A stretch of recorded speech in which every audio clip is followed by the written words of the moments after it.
વિદ્યાર્થી મિત્રો, આજે આપણે એક નવી ભૌતિક રાશિ શીખવાના છે, કોણીય વેગમાન.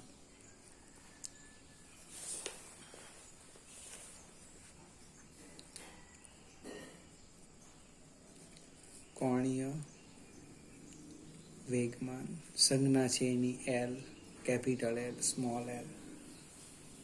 એમાં પ્રશ્ન છે કણનું કોણીય વેગમાન. આકૃતિ સમજાવું. આપણે આપણી યામ પદ્ધતિ લઈ લઈએ.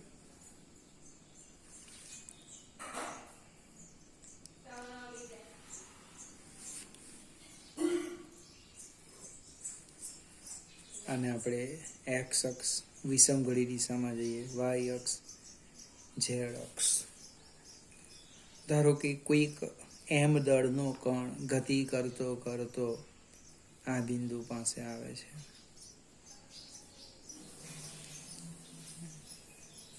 એનો રેખીય વેગ આપણે લઈ લઈએ, રેખીય વેગ વી, અને એનું રેખીય વેગમાન પી આ બિંદુ પાસે છે. આ ઉગમ બિંદુ ઓ, કણ ધારો કે ક્યુ પાસે લઈ લઈએ. આ એનો સ્થાન સદિશ થવાનો. સ્થાન સદિશ અને રેખીય વેગમાન વચ્ચેનો કોણ બનવાનો થીટા. આ આપણી આકૃતિ થઈ. આકૃતિનું વર્ણન કરીએ. આકૃતિમાં શું દર્શાવ્યું છે તો કે એક્સ વાય સમતલમાં, એક્સ વાય સમતલમાં એમ દળના કણનો ક્યુ બિંદુ પાસે, ક્યુ બિંદુ પાસે રેખીય વેગ વી અને રેખીય વેગમાન પી બરાબર mv છે. ફરીથી, એક્સ વાય સમતલમાં એમ દળના કણનો ક્યુ બિંદુ પાસે રેખીય વેગ વી અને રેખીય વેગમાન પી બરાબર mv છે. ઓ થી ક્યુનો સ્થાન સદિશ, ઓ થી ક્યુનો સ્થાન સદિશ, એને આપણે લખી દઈએ સદિશ ઓ ક્યુ બરાબર સદિશ આર. સદિશ આર અને રેખીય વેગમાન પી વચ્ચેનો કોણ થીટા છે, ધારી લઈએ આપણે. સ્થાન સદિશ આર, સ્થાન સદિશ આર અને રેખીય વેગમાન પી વચ્ચેનો કોણ થીટા છે. સ્થાન સદિશ અને રેખીય વેગમાન વચ્ચેનો કોણ થીટા છે. તો કણના કોણીય વેગમાનની આપણે વ્યાખ્યા આપીએ. કેવી રીતે? જેમ ટોર્કની વ્યાખ્યા લખેલી એ જ પ્રમાણેની કોણીય વેગમાનની વ્યાખ્યા આપીએ આપણે. સ્થાન સદિશ આર અને રેખીય વેગમાન પી ના સદિશ ગુણાકારને સંદર્ભ બિંદુ, સંદર્ભ બિંદુ ઓની સાપેક્ષે કણનું કોણીય વેગમાન કહે છે.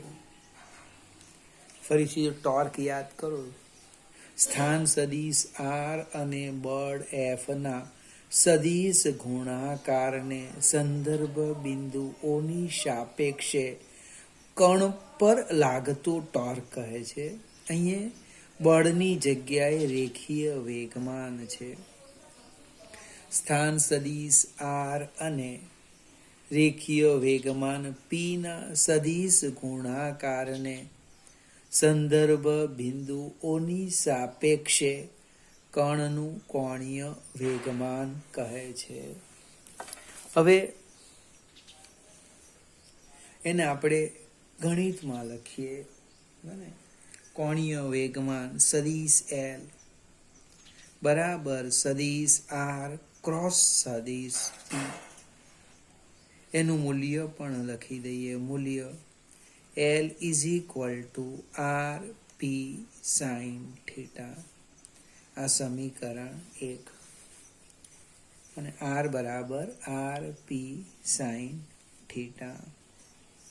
હવે દિશાની વાત કરીએ તો દિશા સ્થાન સદિશ અને રેખીય વેગમાનથી રચાતા સમતલને લંબ. ફરીથી ઉતાવળ કરવી નહીં. દિશા સ્થાન સદિશ આર અને રેખીય વેગમાન પી થી રચાતા સમતલને લંબ. દ્રઢ પદાર્થની વાત આવે ત્યારે આ સ્પેશિયલ પાછો જોવો પડશે. લંબ. આગળ જઈએ. એકમ લખીએ. એસઆઈ એકમ. એનો એસઆઈ યુનિટ. તો અંતર એટલે મીટર અને વેગમાન કિલોગ્રામ ઇન્ટુ મીટર પર સેકન્ડ. અને આમ પણ લખાય, જો લખવું હોય તો કિલોગ્રામ ઇન્ટુ મીટર સ્ક્વેર પર સેકન્ડ.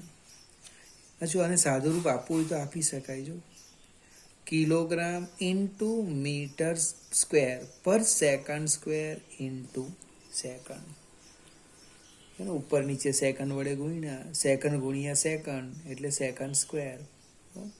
હવે મિત્રો જો આ યાદ આવે તમને, હું 30 સેકન્ડ આપું, આશા રાખું કે યાદ આવી જાય. કિલોગ્રામ ઇન્ટુ મીટર સ્ક્વેર પર સેકન્ડ સ્ક્વેર.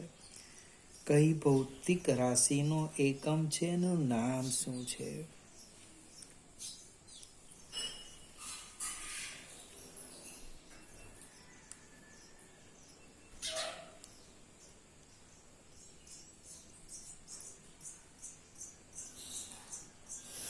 ફરીથી યાદ આવી ગયું હશે. ભૌતિક રાશિ છે કાર્ય અને એનો એસઆઈ પદ્ધતિનો એકમ છે જૂલ. એટલે વેગમાનનો મોટે ભાગે એકમ લખે જૂલ ઇન્ટુ સેકન્ડ.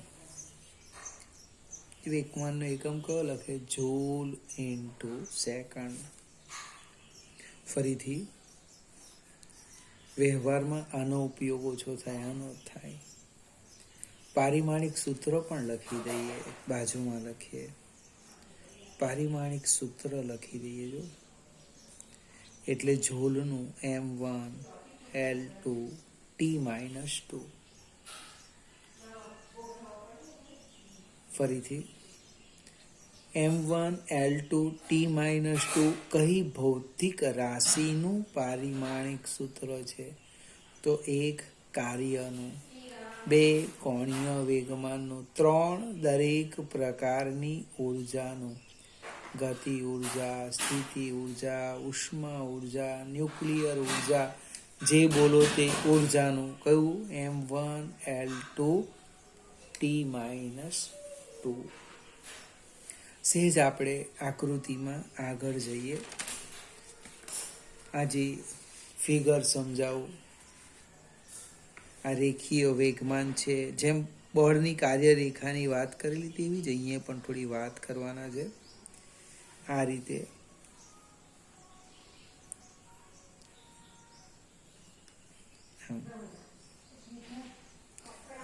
આ લંબ દો દેવ લંબ. આ થીટા એટલે આ થીટા. આ ક્યુ છે, ઓ છે, અને એક નામ આપી દેવું ક્યુ ડેશ. ખ્યાલ આવશે ને? એકદમ ધીમેથી મેં પ્રયત્ન કર્યો છે લંબ દેખાય એ રીતના. આ ઓ ક્યુ ડેશ શું છે? તો આ જે છે રેખીય વેગમાન છે. રેખીય વેગમાન રેખીય વેગમાનનું સંદર્ભ બિંદુથી લંબ અંતર. ખ્યાલ આવશે ને? ફરીથી આ થીટા છે, થીટા બને આ સાઈન થીટા લઈ આ સ્થાન સદિશ એટલે હું ત્રિકોણ લેમ ઓ ક્યુ ડેશમાં સાઈન થીટા સામેની બાજુ ભાગ્યા કર્ણ. ચોપડી પ્રમાણે પણ પછી સમજાવું છું. ત્રિકોણ ઓ ક્યુ ડેશમાં હું લખું છું સાઈન થીટા. તમારે આકૃતિ સામે જ રાખવાની. તો શું થાય? ઓ ક્યુ ડેશ ભાગ્યા ઓ ક્યુ. ઓ ક્યુ ડેશ બરાબર ઓ ક્યુ સાઈન થીટા. ઓ ક્યુ એટલે સ્થાન સદિશનું મૂલ્ય છે. અને ઓ ક્યુ ડેશ બરાબર આર સાઈન થીટા. વિદ્યાર્થી મિત્રો, ચોપડીમાં આર સાઈન થીટાની જગ્યાએ એ લોકો આમ પણ લખે છે આર લંબ. બને એ પણ હું તમને સમજાવું. પહેલાં આપણે આની જ વાત કરીએ. આ જે સમીકરણ 1 છે આપણું, એમાં આર સાઈન થીટાની જગ્યાએ આપણે ઓ ક્યુ ડેશ લખી દઈએ. ઓ ક્યુ ડેશ. બને સમીકરણ 1માં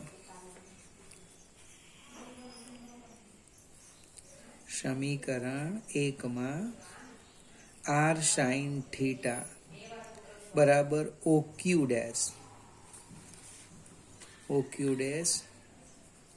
મૂકતા શું થવાનું? કોણીય વેગમાન બરાબર પી ગુણ્યા ઓ ક્યુ ડેશ.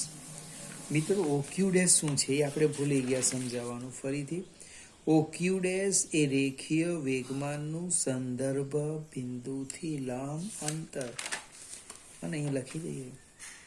ઓ ક્યુ ડેશ આપણે લખ્યું ને, સંદર્ભ બિંદુ એટલે ઓ થી રેખીય વેગમાનનું લંબ અંતર. બને ફરીથી આની ચર્ચા આપણે 2 મિનિટ પછી કરીએ. પી ક્રોસ ઓ ક્યુ ડેશ એટલે કે એલ બરાબર, અને શબ્દમાં લખીએ પી એટલે રેખીય વેગમાનનું મૂલ્ય. રેખીય વેગમાનનું મૂલ્ય ગુણ્યા ઓ ક્યુ ડેશ રેખીય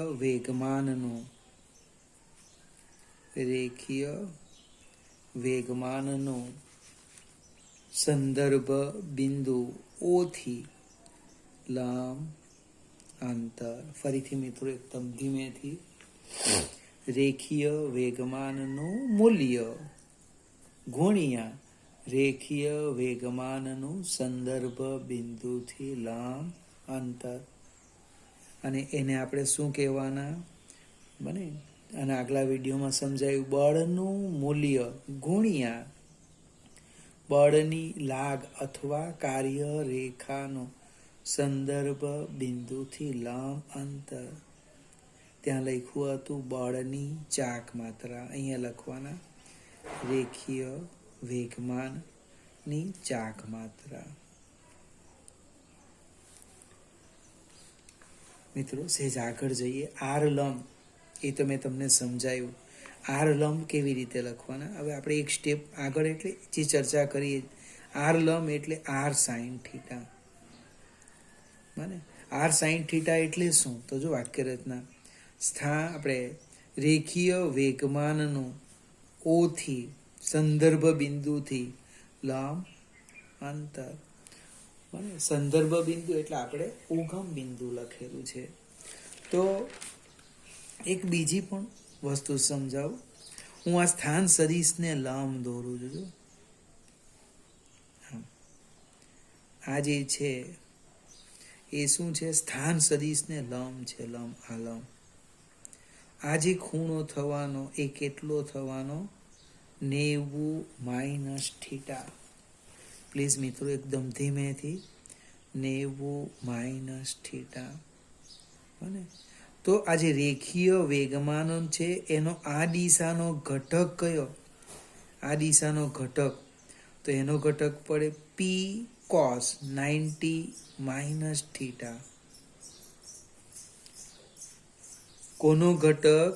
રેખીય વેગમાનનો સ્થાન સદિશને લંબ દિશાનો ઘટક. કેટલો? પી કોસ 90 - થીટા. 90 એ ભાઈ વિધે બદલાય, યાદ આવે ને? બેનનું ભાઈ થાય, ભાઈનું બેન થાય. કોસનું સાઈન થાય, સાઈનનું કોસ થાય. અને પહેલું ચરણ છે એટલે બહુ મગજમારી કરવી નહીં. ફરીથી હું આ ચર્ચા ત્યાં લખું છું બને કે રેખીય વેગમાનનો આપણે પી સાઈન થીટા શું લખવાનું છે? પી સાઈન થીટા, પી સાઈન થીટા એ લખવાના. રેખીય વેગમાનનો સ્થાન સદિશ આરની લંબ દિશાનો ઘટક.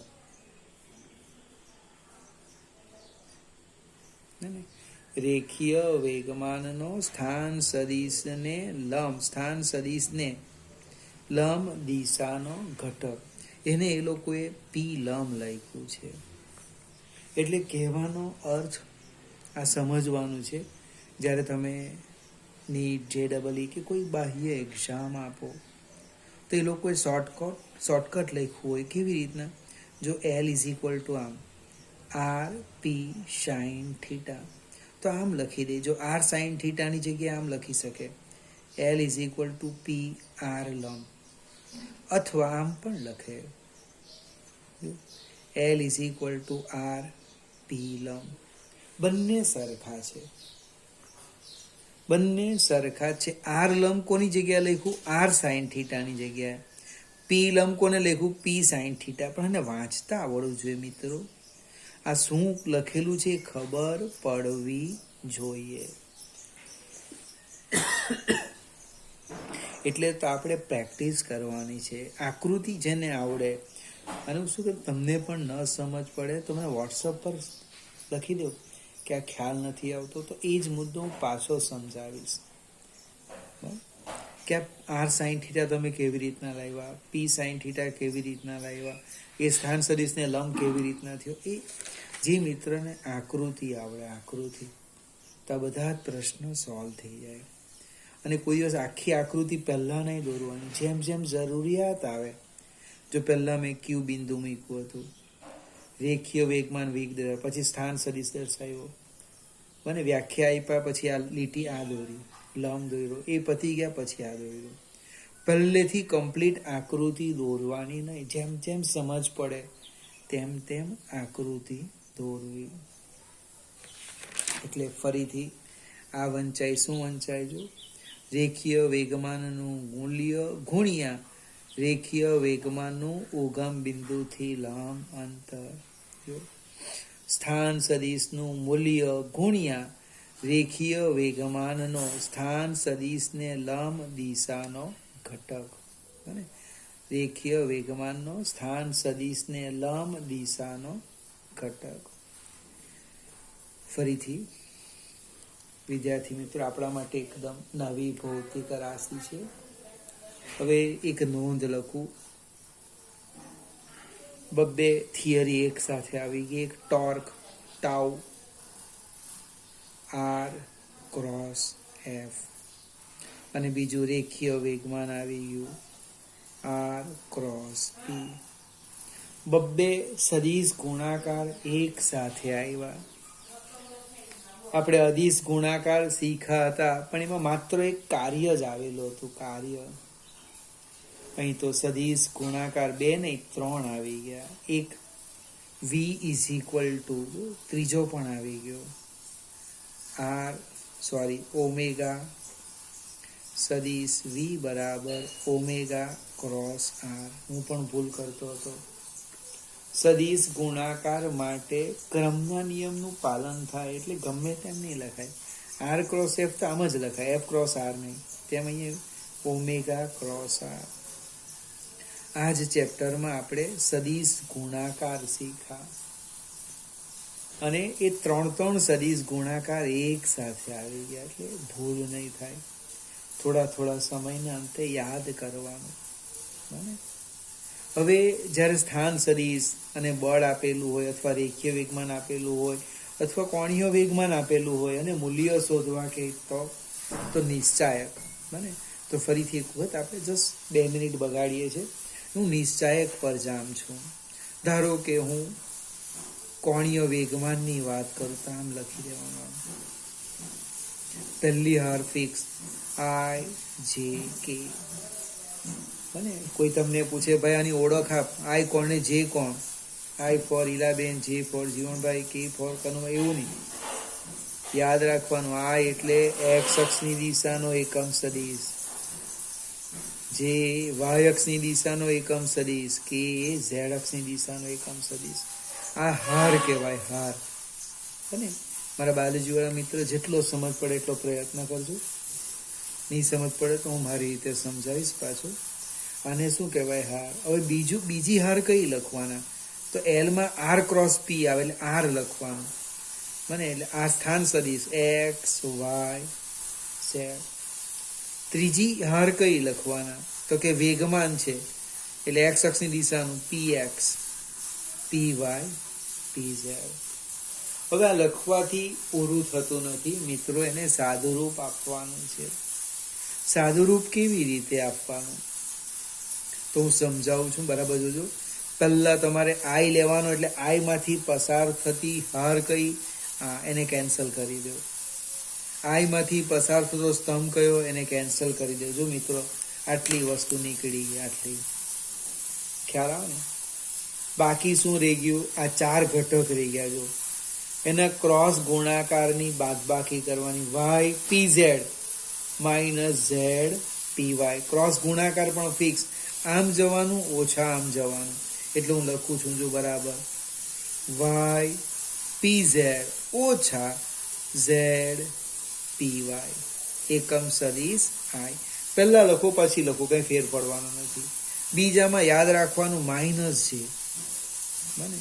એ માઇનસ જે કેમ ખરેખર આવ્યો એ આપણે ક્લાસમાં ચર્ચા કરીશું. એવી તો ઘણી બધી વાત છે, પણ તમારે નોંધ રાખવાની કે આ બાકી છે, આ બાકી છે.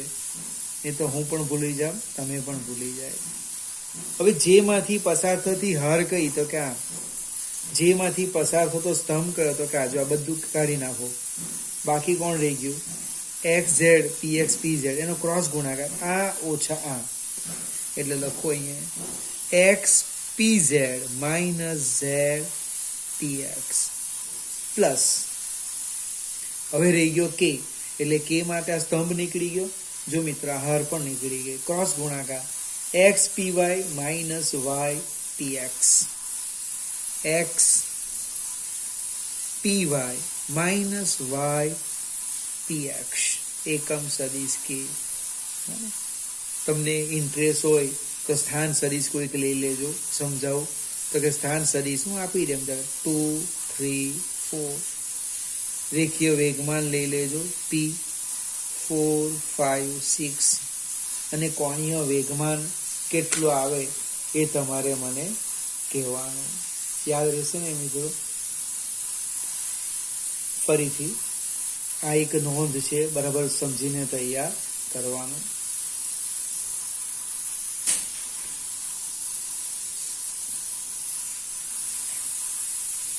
આપણે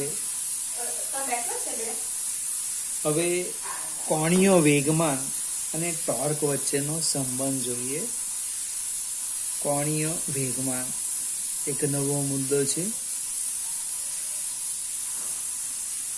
કોણીય વેગમાન અને ટોર્ક વચ્ચેનો સંબંધ.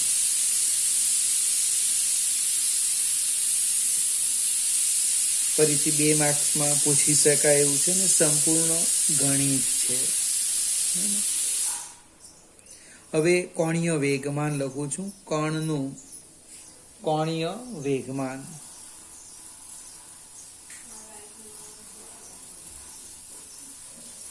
L ઇક્વલ ટુ સદિશ R ક્રોસ સદિશ P.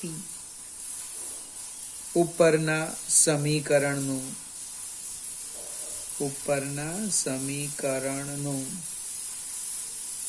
સમયની સાપેક્ષે વિકલન કરતા. હું સમયની સાપેક્ષે વિકલન કરું છું. વિકલન તો કરવાના પણ બે ચલ છે, તે પણ ગુણાકારમાં આપણી પાસે પહેલી વાર આવે છે. એટલે ડાબી બાજુ તો લખી દેમ dl બાય dt બરાબર d બાય dt કૌંસમાં સ્થાન સદિશ r ક્રોસ સ્થાન રેખીય વેગમાન t. હવે આ બે જ્યારે ચલનું વિકલન આવે ત્યારે એક ચલનું વિકલન કરે ત્યારે બીજો અચળ, બને બીજા ચલનું વિકલન કરે ત્યારે પહેલો અચળ, બેમાંથી એકને શું રાખવાનું? અચળ. એટલે ધારો કે હું સ્થાન સદિશ અચળ લેમ તો એ બહાર આવે, ક્રોસ તો છે તે મૂકવાનું, into dp by dt plus હવે સ્થાન સદિશનું dr by dt cross p. હવે જો ક્રોસ ગુણાકાર નહીં હોય તો અચળને આપણે d બાય dt ની આગળ લખીએ, પણ ક્રોસ ગુણાકારમાં સ્થાન જ્યાં હોય ત્યાં જ લખવું. કારણ શું છે? ક્રમના નિયમનું પાલન થતું નથી. સેજ આગળ જઈએ. dp બાય dt રેખીય વેગમાનમાં થતા ફેરફારનો સમય દર, ન્યૂટનના ગતિનો બીજો નિયમ F. એ જ પ્રમાણે dr બાય dt સ્થાન સદિશનું સમયની સાપેક્ષે વિકલન સદિશ v. કિંમત મૂકી દઈએ. dl બાય dt બરાબર સદિશ r ક્રોસ સદિશ f પ્લસ સદિશ v ક્રોસ સદિશ p. સદિશ v એટલે કે રેખીય વેગ અને રેખીય વેગમાન તો એક જ દિશામાં આવે, સમાંતર આવે, અને જો સમાંતર હોય તો એનો ક્રોસ ગુણાકાર કેટલો થાય? શૂન્ય થાય. કેમ? sin 0 equal to 0. બીજી બાજુ લખો r ક્રોસ f, એને આપણે કહેવાના ટાઉ ટો, ટોર્ક. એટલે કિંમત મૂકી દેજો. dl બાય dt બરાબર ટોર્ક. કોણીય વેગમાન અને ટોર્ક વચ્ચેનો સંબંધ આવી ગયો. આપણી પાસે બે સંબંધ એક સાથે છે. એક dp બાય dt બરાબર f. જો વાંચું છું, રેખીય વેગમાનમાં થતા ફેરફારનો સમય દર એ તેની પર લાગતા પરિણામી બાહ્ય બળ જેટલો હોય છે. ન્યૂટનના ગતિનો બીજો નિયમ. આને વાંચો છો, રેખીયની જગ્યાએ કોણીય વેગમાનમાં થતા ફેરફારનો સમય દર એ કણ પર લાગતા પરિણામી બાહ્ય ટોર્ક જેટલો હોય છે. જો આ ચાક ગતિની ભૌતિક રાશિ કોણીય વેગમાન અને ટોર્ક, જ્યારે આ જે છે એ રેખીય ગતિની રેખીય વેગમાન અને બળ. જો અહીંથી પણ તમને કોણીય વેગમાનનો એકમ મળે, L એટલે ટો dt જૂલ ઇન્ટુ સેકન્ડ થાય છે. આ જે સમીકરણ છે એને કહેવાના ચાક ગતિ માટે ન્યૂટનના ગતિનો બીજો નિયમ. ધારો કે હું ભૂલી જામ તો યાદ રાખવાનું શું? F બરાબર dp બાય dt. યાદ રહ્યું? p એટલે L લખો ને F એટલે ટોર્ક લખો, ટાઉ. કમ્પેરિઝન કરવાની, બને. ટોર્ક બરાબર dl બાય dt. આ રીતે યાદ આવી જશે. ફરીથી દરેક થિયરી ધીમે ધીમે વારંવાર જોવી અને સમજવા પ્રયત્ન કરવાનો, કારણ કે આ પહેલી વાર ટોર્ક આવે છે કોણીય વેગમાં, અને બંને સરખા જ દેખાય. ભૂલ થવી જોઈએ નહીં.